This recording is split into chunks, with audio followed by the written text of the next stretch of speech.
الحمد لله وسلام على عباده الذين اصطفى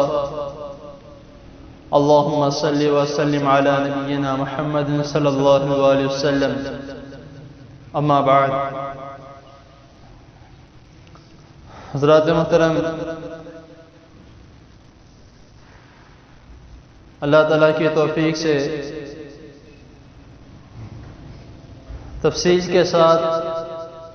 مختصر وقت میں آپ کے سامنے اذان کے احکام و مسائل بیان کیے جا رہے ہیں۔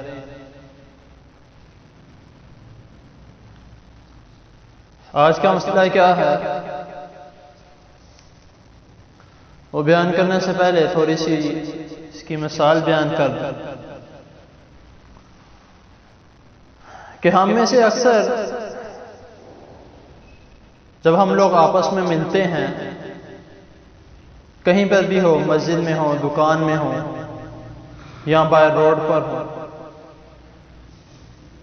تو اکثر ہم میں سے جو ہماری باتیں ہوتی ہیں وہ یہ ہوتی ہیں کہ فلاں موبائل کب لانچ ہو رہا ہے، یا اس گاڑی کا ریٹ کیا ہے، اس میں کتنے فنکشن ہیں،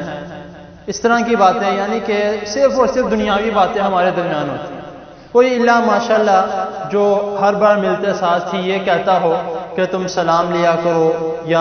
اچھے کام کیا کرو، نماز پڑھا کرو، کوئی اللہ ماشاءاللہ نہیں، تو زیادہ تر عموماً ہماری اسی طرح کی باتیں ہوتی ہیں۔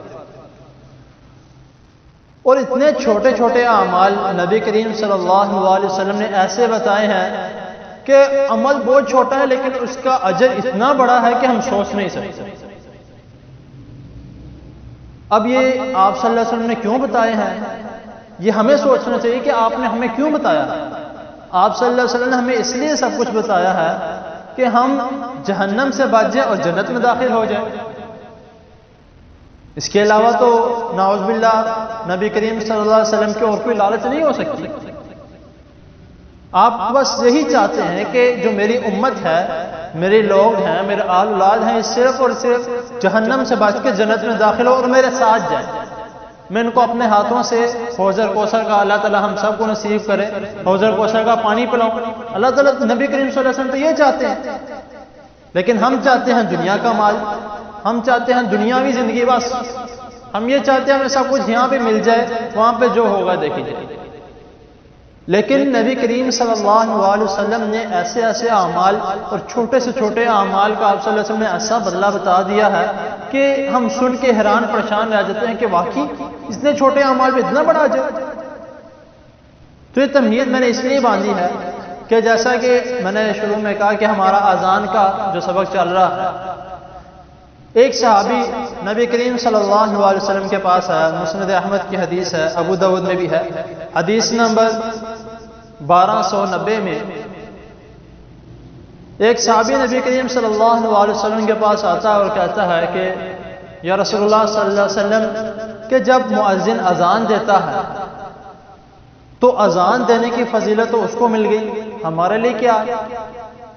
اذان دینے کی فضیلت وہ لوگوں کو نماز کی طرف بلا رہا ہے، اللہ تعالیٰ کی توحید بیان کر رہا ہے، نبی کریم صلی اللہ علیہ وسلم کی شہادت بیان کر رہا ہے، تو اذان دینے کی فضیلت اس مؤذن کو مل گئی، ہمارے لیے کیا ہے؟ تو قربان جائے نبی کریم صلی اللہ علیہ وسلم پر کہ آپ نے ہمارے لیے کیا کیا نہیں کیا۔ رسول اللہ صلی اللہ علیہ وسلم فرماتے ہیں کہ جس طرح وہ کہتا ہے، کما یقولون، جس طرح وہ کہتا ہے اسی طرح تم کہو۔ جس طرح مؤذن کہہ رہا ہے اللہ اکبر اللہ اکبر اشہد ان لا الہ، تم بھی اس کے پیچھے دہرائی جاؤ۔ اور صرف اتنا ہی نہیں، جتنا ثواب اس کو ملے گا تمہیں اس کے پیچھے دہرانے کا اتنا ہی ثواب تمہیں ملے گا۔ اور یہاں بات کو آپ صلی اللہ علیہ وسلم نے مکمل نہیں کیا کہ اس کا ثواب بھی وہی ملے گا جو تمہیں ملے گا، جو اس کو ملے گا وہی تمہیں ملے گا، یہ آپ صلی اللہ علیہ وسلم نے یہاں بات مکمل نہیں کی۔ نبی کریم صلی اللہ علیہ وسلم آگے فرما رہے ہیں کہ جب تم اذان سے فارغ ہو جاؤ تو اپنے اللہ تعالیٰ سے جو چیز مانگو، تم اللہ تعالیٰ سے مانگو، اللہ تعالیٰ تمہیں عطا کر دیں گے۔ کتنا چھوٹا سا عمل ہے، اذان کتنے منٹ کی ہوتی ہے؟ زیادہ سے زیادہ 5 منٹ کی ہوگی۔ 5 منٹ خاموشی سے اگر اذان کا جواب دے دیا جائے، 5 منٹ خاموشی سے اگر اذان کا جواب دے دیا جائے اور اذان کے بعد آپ صلی اللہ علیہ وسلم پہ درود پڑھ کے، اذان کی دعا پڑھ کے اگر اللہ تعالیٰ سے جو مانگو اللہ تعالیٰ ہمیں دے دے، اس سے بہتر ہمیں کیا چاہیے؟ ہم اگر اللہ تعالیٰ سے یہ مانگ لیں ربنا آتنا فی الدنیا حسنۃ وفی الآخرۃ حسنۃ وقنا عذاب النار، میرے خیال سے اس کے علاوہ ہمیں اور کچھ نہیں چاہیے، دنیا بھی بہتر، آخرت بھی بہتر۔ اور جب ہم اللہ تعالیٰ سے مانگ لیں گے تو انشاءاللہ تعالیٰ اللہ تعالیٰ ہمیں سب کچھ عطا کرے گا۔ ہمیں بس کیا کرنا ہے، کوشش کرنی ہے عمل کرنے کی،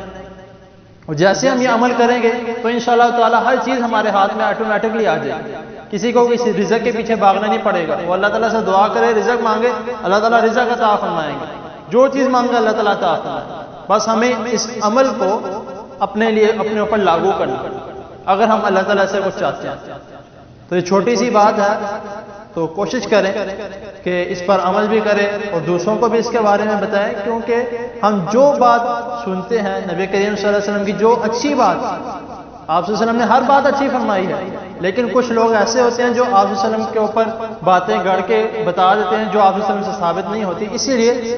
دیکھ کر سوچ سمجھ کر جو بات ٹھیک ہے اس کو آگے پہنچایا جائے۔ میں اسی لیے جب بھی میں درس دیتا ہوں تو ساتھ میں حدیث کا حوالہ اس لیے بیان کرتا ہوں تاکہ اگر کوئی جا کر دیکھ بھی لے تو وہ بات صحیح دیکھ کے تو پھر آگے پہنچائے۔ تو اللہ تعالیٰ کی حضور دعا ہے اللہ تعالیٰ ہمیں جو سنا